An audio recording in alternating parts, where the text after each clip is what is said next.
We are now just 1 week away from the open of BYU spring ball. What needs to happen for the Cougars to make the most of the month ahead in spring practice for football? And also, can BYU basketball build on their big senior night as they go into the West Coast Conference tournament?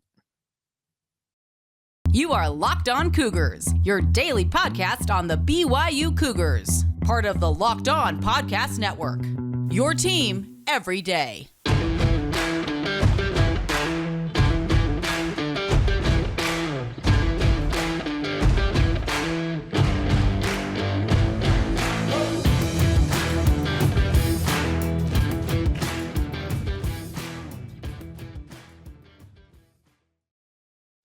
What is up, everybody? I'm Jake Hatch, your host here on Locked On Cougars, your resident BYU insider. Thank you for making Locked On Cougars your first listen of the day. Always appreciate you guys checking out the show. The goal here, simply stated, is to make you guys the smartest BYU fans in the room. The way we do that is being the only daily podcast focused on all things BYU.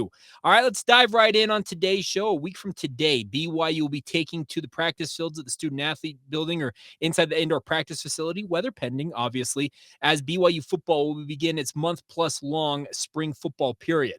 Now, during the upcoming month and change that BYU will be practices I'm expecting will be stratified either 2 or 3 a week, depending on how Kalani Sitake wants to go about it. But the bigger thing for BYU is going into this period, you have a lot of turnover on this roster and also a ton of turnover with your coaching staff. And for the week ahead here, we're going to be talking about some of the major question marks for BYU, or I guess burning questions, I should call them, going into spring ball. And today's is, can BYU make the most of this opportunity? And it's a big, overarching, very nebulous question there.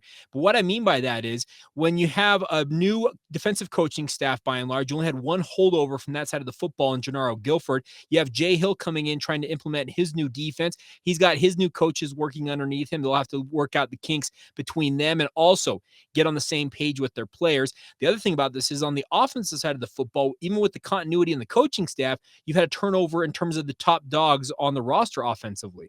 New quarterback, new running back, offensive line in flux, wide receivers in flux. There are a lot of questions about this BYU football team as they now get ready to join the Big 12 Conference. I think the bigger thing for BYU to focus on in the month ahead, and I guess for all of us, media and fans alike, as we continue to kind of digest all of this, I'll obviously be as many practices, if not all of them, as humanly possible during the upcoming spring period. But the bigger thing is for us to understand that this is a process for BYU.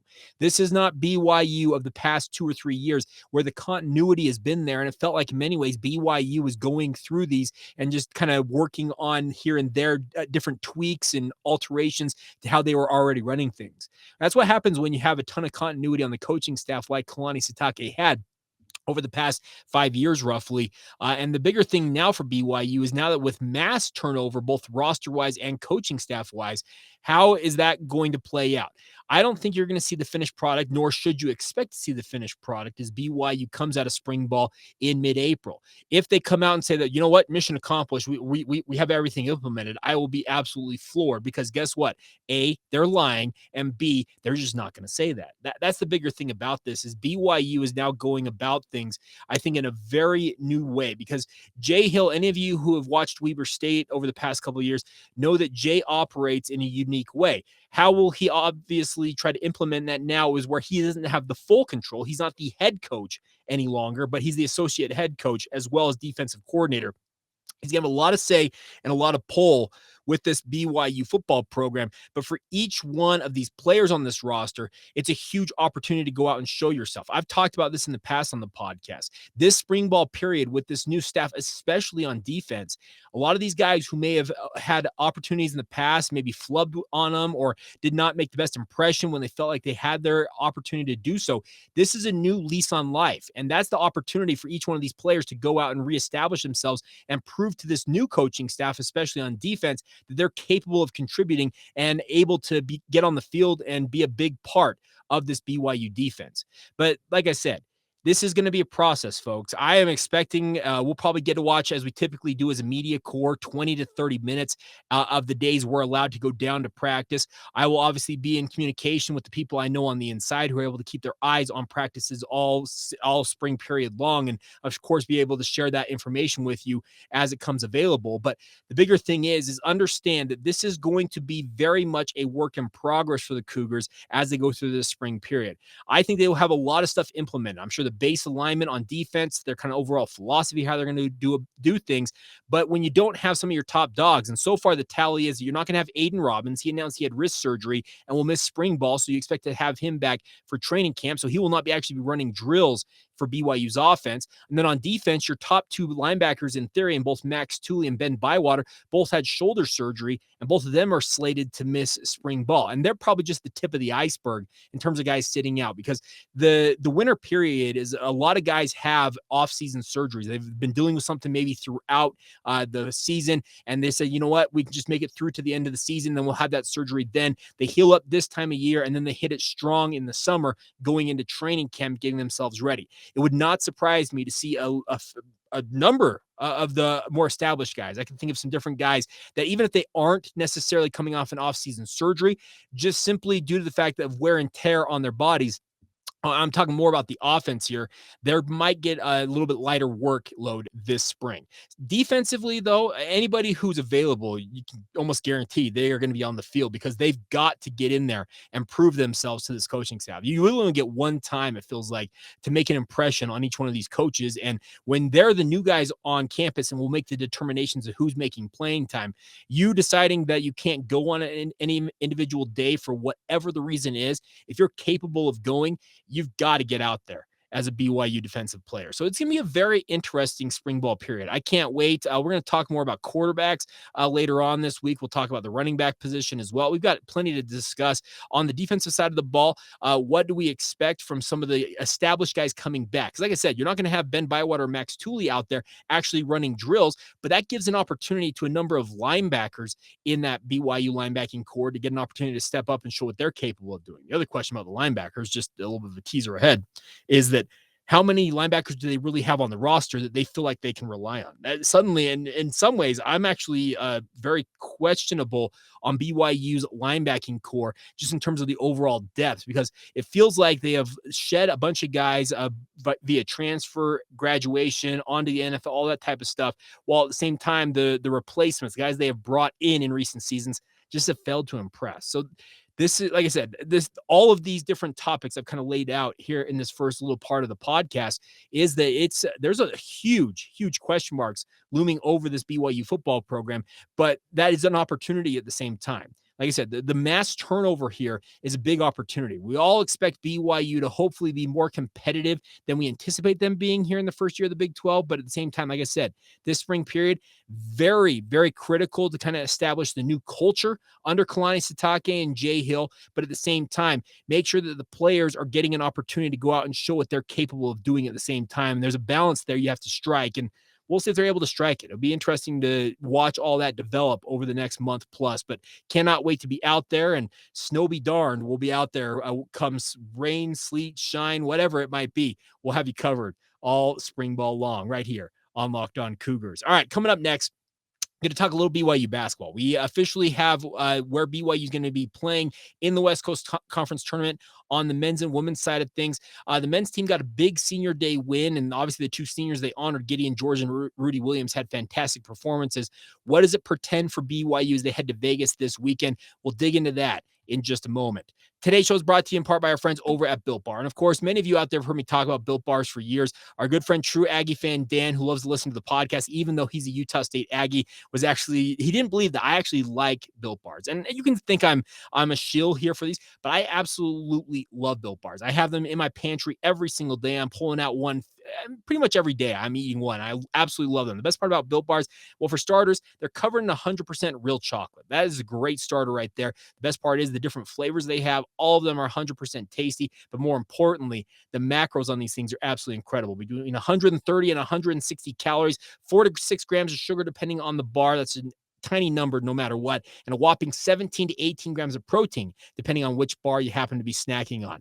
That's what I love about Built Bars. And the best part is you used to have to be able to go on, you used to have to go online to place your order for your Built Bars and wait for them to be shipped to you. But now your local Smith's and Sam's Club have them available to you guys. You can stop into your local Smith's today, pick up a 4-bar pack, or if you want them in bulk, go to Sam's Club. They got 13-bar packs available now at Sam's Club. And a little birdie also told me that Costco may or may not have them as well. So stop in or pick them up there. Or if you don't mind waiting, go to built.com. While you're there, use the promo code LOCKEDON15. That's LOCKEDON15 for 15% off your order. That's the only online. You can't do that in store. But nonetheless, enjoy the best tasting protein bars and do it with our friends at Built Bar. Thanks again for making Locked On Cougars your first listen of the day, my friends. Make sure you check out our brand new podcast, Locked On College Basketball. Of course, March is nearly here. Everything you know about college hoops in one place. Hear from big-name experts, insiders, coaches, and players alike. That's Locked On College Basketball, available on YouTube and wherever you get your podcasts. All right, let's talk a little BYU basketball. Obviously, a big win for BYU on Saturday night.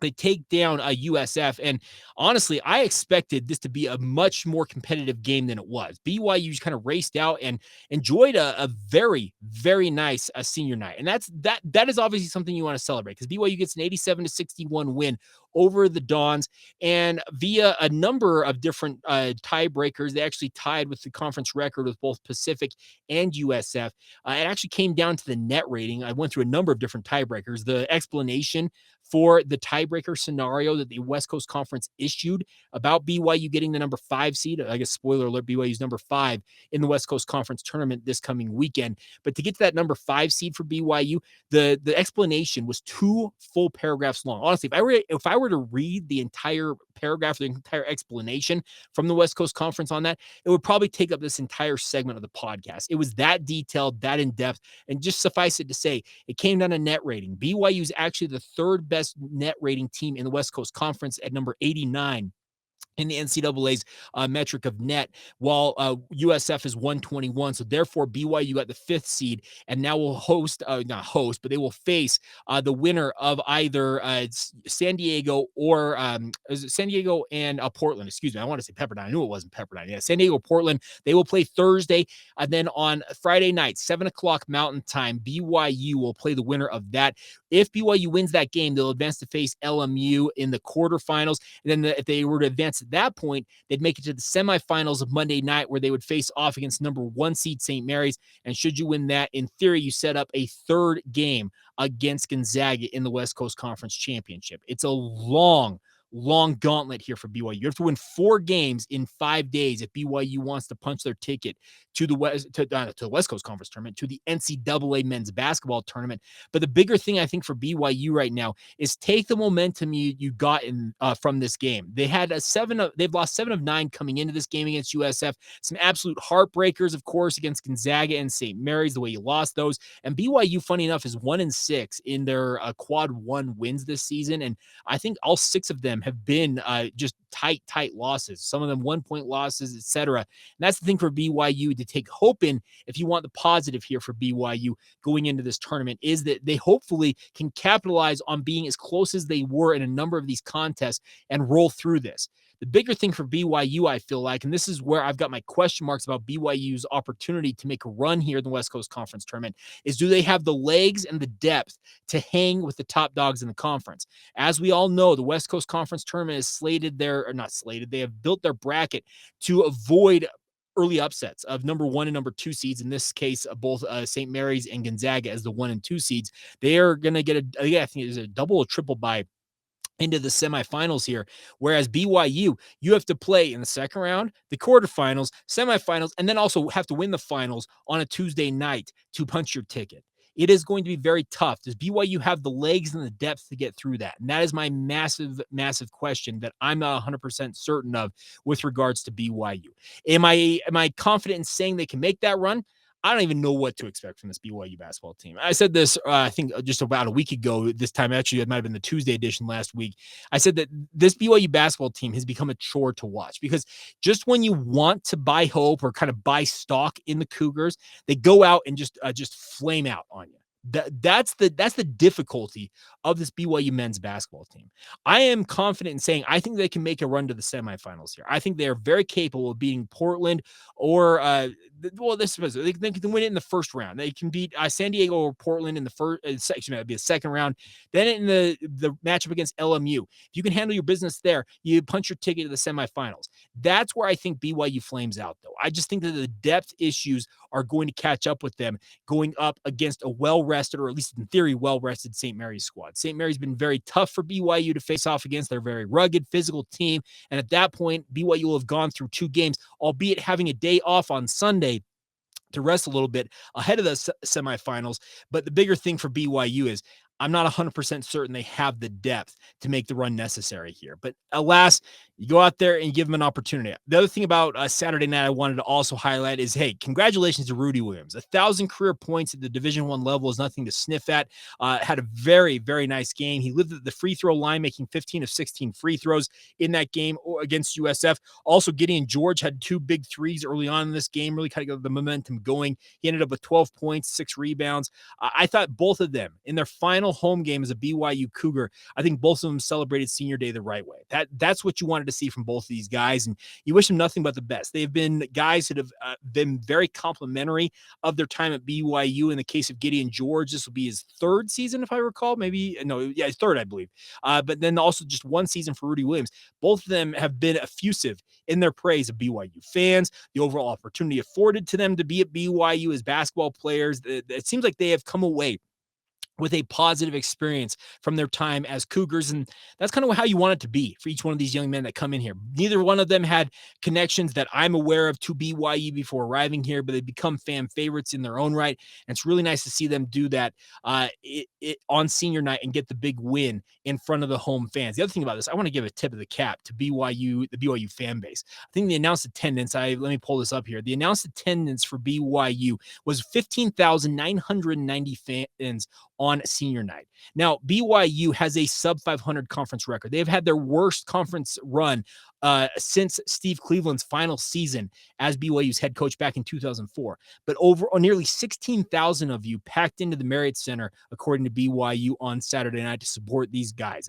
That, to me, is exactly what BYU fans are all about. They're not a fickle bunch. You out there, y'all aren't fickle. That's the thing about this. BYU fans show up. They love their Cougars. And I mean that deeper than just you're a BYU football fan and you only go to BYU football games. There are fans like that. They like one individual sport. And I think the vast majority of BYU fans probably would identify that BYU football is their pride and joy.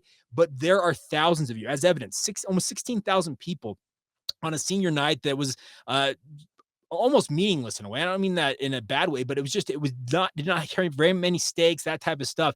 And nearly 16,000 of you showed up to support BYU.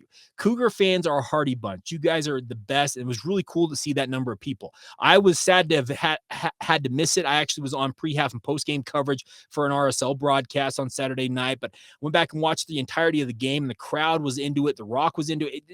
It screams to me once again that BYU, they are going to be very, very well represented and well supported in the Big 12, even as some of the early struggles I would think are going to come for BYU sports as members of the Big 12 conference. But the one thing I think BYU can bank on as they go into that is that they will have BYU's fan base behind them no matter what. And that's what I absolutely love about it. And I'll look forward to this weekend. I'm sure there'll be some of you BYU fans hitting the road to Las Vegas. I'm not going to be down there this year. I was down there last year, but not making the trip this year, but still looking forward to seeing BYU basketball and see what they can do. Maybe they can make a magical run here. It'd be fun to see it, but I think that they will ultimately flame out in the semifinals. Kind of my early take on that, but we'll have more for you guys as the week progresses leading up to Friday night when BYU returns to action.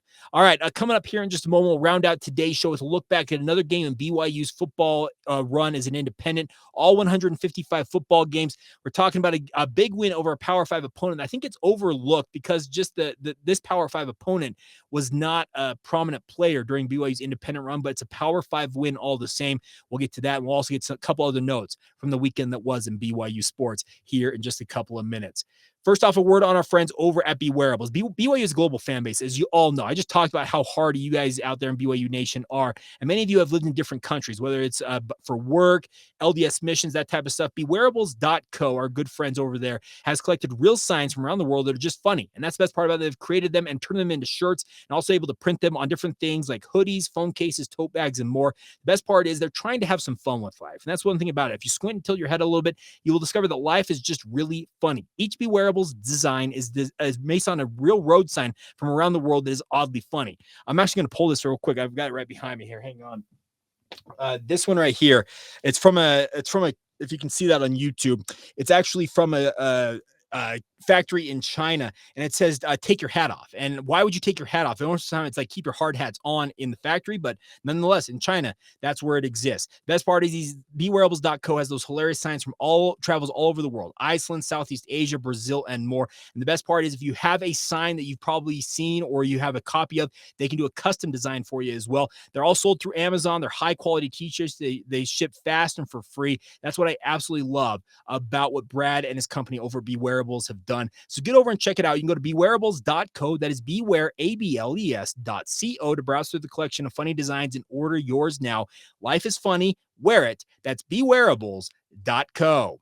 All right, before we go here on today's show, first off, thank you for making us your first listen right here on Locked On Cougars. You guys out there make this show go. But we got a couple of notes before we go on today's podcast. Is congratulations to the BYU men's volleyball program.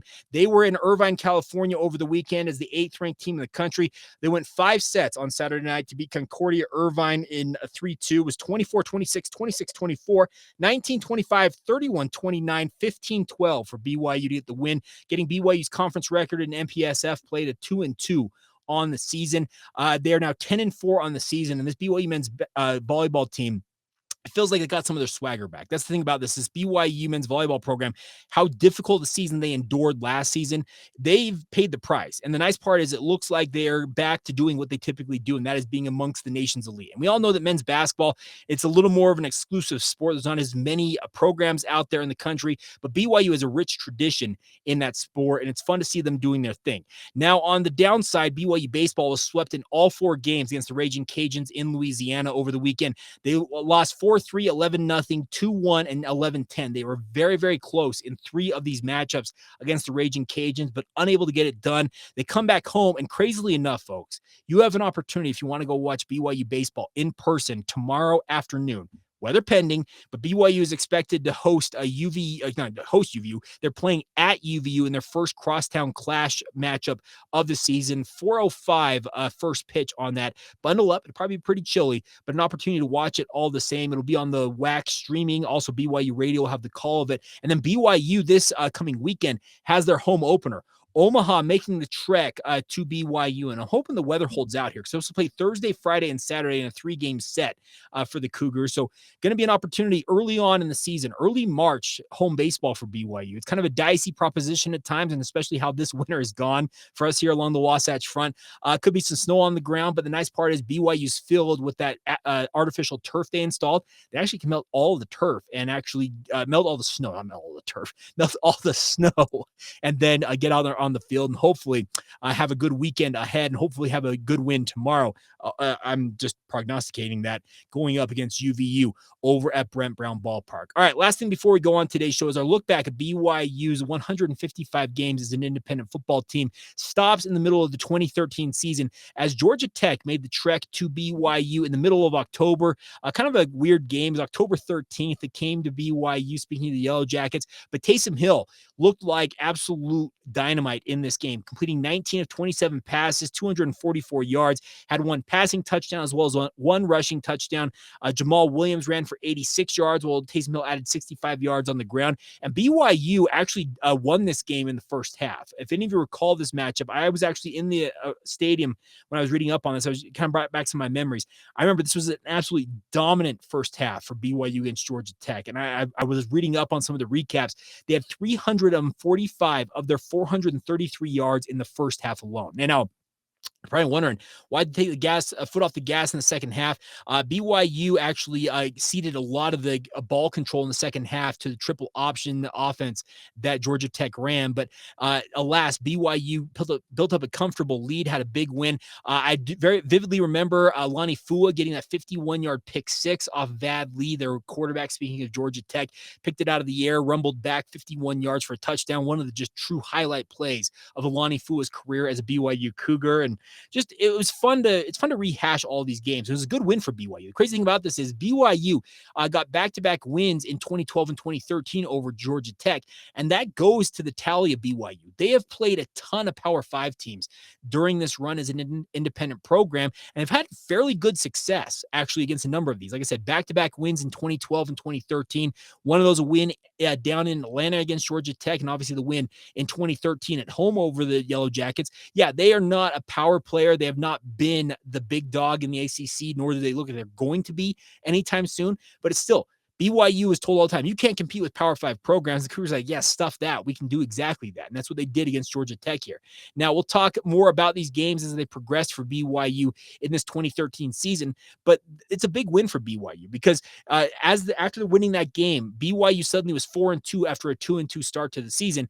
And then they were set to play maybe the craziest game of the 2013 season against the Houston Cougars, the Cougs versus the Cougs. We'll talk about what happened in that matchup on tomorrow's podcast. That's going to do it for today's edition of the show. A huge thank you once again for you guys' support as always. I said this before, and if you didn't hear it already, thank you to all of you, by the way. You have already set records the first 2 months in terms of overall downloads and views on Locked On Cougars across our now going into our 5th year as a podcast. We haven't had this much success in the month of January and February combined in the previous 4 years. So thank you for your support as always. You guys are the absolute best and cannot thank you guys enough for your continued support of this venture. Until tomorrow, thank you once again for making us your first listen of the day. Want to encourage you guys, make sure you check out the Locked On Big 12 podcast. Go catch up on everything going on in the Big 12 with Josh Neighbors, more on conference realignment, the incredible college hoop season the Big 12 is having as well. Plenty on that. Catch up with Locked On Big 12 now on YouTube or wherever you get your podcast for free. Until tomorrow, my friends, have a great rest of your day. This has been the Locked On Cougars podcast. See ya.